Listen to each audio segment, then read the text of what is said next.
Allah Subhanahu Wa Taala mengajar kita semua supaya kita jangan sia-siakan hidup kita yang sebenar. Islam mengajarkan kita bahawa hidup kita akan melalui 5 tahap seperti yang Allah sebut dalam Quran. Bismillahirrahmanirrahim. Kaifa takfuruna billahi wa kuntum amwatan fa ahyakum summa yumitukum summa yuhyikum summa ilaihi turja'un. Bagaimanakah kamu sentiasa ingkar kepada Allah sedangkan kamu dahulunya amwatan, mati.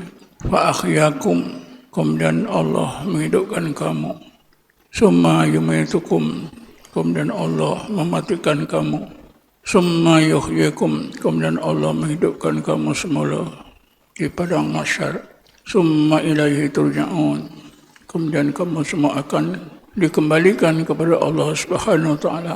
Berdasarkan ayat tersebut, maka kita dapati kita semua dihidupkan oleh Allah melalui 5 tahap. Tahap pertama, semasa kita berada dalam keadaan setitik mani nutfah, itulah yang disebut wa kuntum amwatan fa ahyakum. Tahap yang kedua, Allah hidupkan kita, iaitu hidup di dunia ini. Summa yumitukum, kemudian Allah akan matikan kamu. Inilah tahap yang ketiga, iaitu hidup kita di alam barzakh. Summa yuhyikum, kemudian Allah akan menghidupkan kamu di padang mahsyar. Summa ilaihi turja'un. Dan yang kelimanya, kamu akan dikembalikan kepada Allah. Hidup di dalam surga, sekiranya kita orang yang beriman, yang beramal dengan amal yang soleh, dan kita akan dimasukkan ke neraka, sekiranya kita sebaliknya. Oleh kerana itulah, maka Allah Subhanahu Wa Taala menerusi agama Islam antara lain mengingatkan kita supaya kita hidup mengutamakan akhirat dan jangan mengutamakan dunia. Tapi Allah bukakan rezeki kita dengan firman-Nya, bal tu'sirunal hayatad dunya. Bahkan kamu, wahai manusia, sentiasa mengutamakan kesenangan hidup di dunia. Wal akhiratu khairun wa abqa, sedangkan akhirat itu lebih baik dan lebih kekal. Karena itu ayat tersebut bermaksud supaya kita mengutamakan akhirat daripada dunia. Karena hidup di dunia ini, kesenangan di dunia itu sangat sedikit. Allah berfirman, Bismillahirrahmanirrahim, wa mal hayatud dunya fil akhirati illa mata'.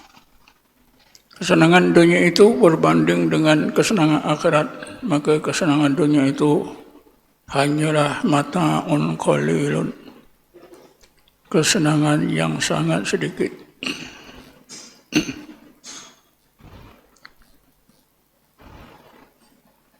Oleh kerana itu, maka marilah kita sama-sama sentiasa waspada terhadap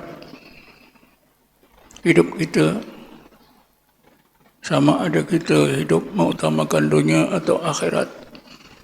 Sekiranya kita dapati hidup kita mengutamakan kesenangan dunia, maka ubahlah dengan segera. Arahkanlah hidup kita untuk kebaikan akhirat. Dalam kehidupan isteri-isteri Rasulullah SAW pada satu ketika ada kecenderungan di dalam hati mereka, seolah-olah mereka mau mengutamakan hidup di dunia. Karena itulah maka Allah Subhanahu Wa Taala segera turunkan 2 ayat daripada surah Al-Ahzab, yaitu ayat 28 dan 29, di mana Allah berpeman, Bismillahirrahmanirrahim. Ya ayyuhan nabi, in kuntunna turidna dunya wa zinataha fata'alina umatukuna wa usakhrikhunna sarahan jamila. Wahai Nabi, engkau bagilah amaran keras kepada istri-istrimu dengan menegaskan, sekiranya kamu hidup mau kesenangan dunia, maka aku akan bagi apa yang kamu minta. Sesudah aku bagi, aku akan ceraikan kamu semua.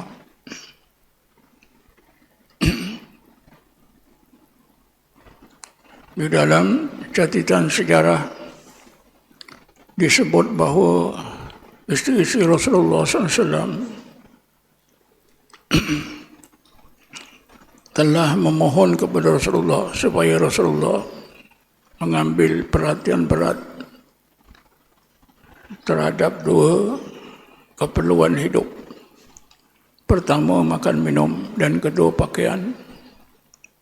Karena isteri-isteri Rasulullah SAW ketika itu merasakan makan minum dan pakaian yang disediakan oleh Rasulullah SAW tidak memadai, tidak dapat menampung keperluan mereka seharian. Karena itulah maka isteri-isteri Rasulullah sepakat memohon Rasulullah mengambil berat tentang makan minum dan pakaian. Lalu segeralah turun dua ayat 28-29 surah Al-Ahzab yang memerintahkan Rasulullah supaya Rasulullah bagi amaran keras. Wahai Nabi, engkau bagilah amaran kepada isteri-istrimu, sekiranya kamu mau dunia dan kesenangannya, aku akan bagi. Lepas itu aku akan cerai kamu. Padahal yang diminta oleh isteri-isteri Rasulullah bukanlah perkara yang besar, bukanlah perkara yang berat. Hanya mereka mahu supaya Rasulullah mengambil berat sedikit dalam soal makan minum dan pakaian. Itu pun sudah dianggap mereka mengutamakan hidup, kesenangan hidup, mereka mengutamakan kesenangan dunia. Karena itulah hasrat isi-isi Nabi itu sudah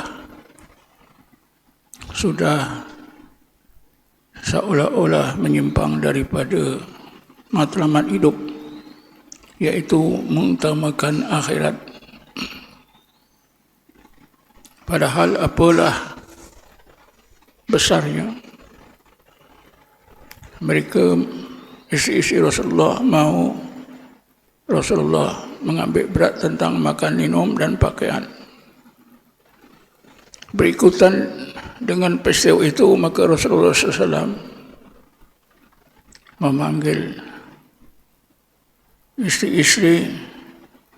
istri-istrinya, dan Rasulullah bagi amaran dan peringatan.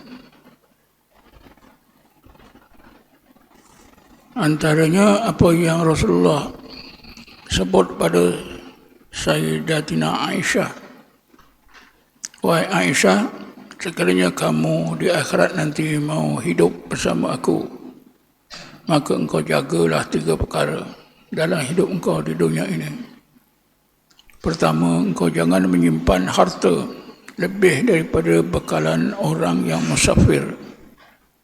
Kedua, engkau jangan beli pakaian.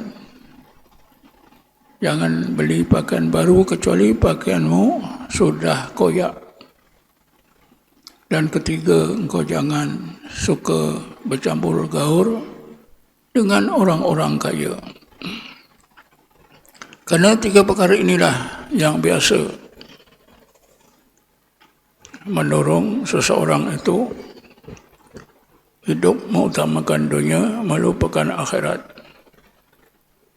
Lalu Allah berfirman pada ayat 29 untuk memberi panduan kepada isteri-isteri Nabi dan untuk umatnya, untuk seluruh umatnya. Bismillahirrahmanirrahim. Wa in kuntunna turidna Allah wa rasulahu wa darul akhirah fa inna Allah adda lil muhsinati minkunna ajran azima. Sekiranya kamu semua maukan Allah, maukan Rasulnya dan maukan kebaikan akhirat, sesungguhnya Allah menyediakan untuk kamu semua ajran azima, pahala yang besar. Jadi dengan itu Allah bekalkan kepada kita, mestilah kita hidup mengutamakan akhirat. Asas hidup mengutamakan akhirat ada tiga perkara. Hidup kita yang pertama mestilah sentiasa maukan Allah. Yang kedua, sentiasa maukan Rasulullah SAW. Dan yang ketiga, barulah maukan kebaikan akhirat. Masing-masing kita cubalah lakukan pemeriksaan, cek dalam diri kita masing-masing. Ada atau tidak di dalam hati kita sepanjang hidup selama ini maukan Allah, maukan Rasulnya dan maukan kebaikan akhirat. Kalau ada, insya-Allah kita hidup mengutamakan akhirat daripada dunia. Kalau tidak ada, maka hidup kita ini memang sentiasa mengutamakan dunia daripada akhirat. A'udzubillahi minasyaitonir rajim. Bismillahirrahmanirrahim. Wassalatu wassalamu ala asyrafil anbiya'i wal mursalin sayyidina Muhammad wa ala alihi washabihi ajma'in.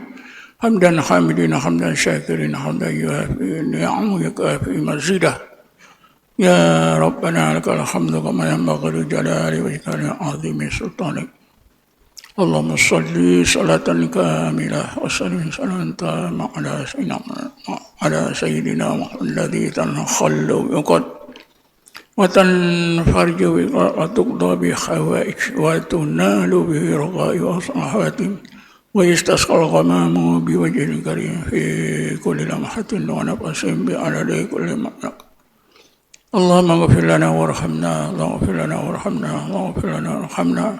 ولآبائنا لأمهاتنا ولذوي الحقوق الواجبة علينا ولجميع المسلمين والمسلمات والمؤمنين والمؤمنات برحمتك يا أرحم الراحمين.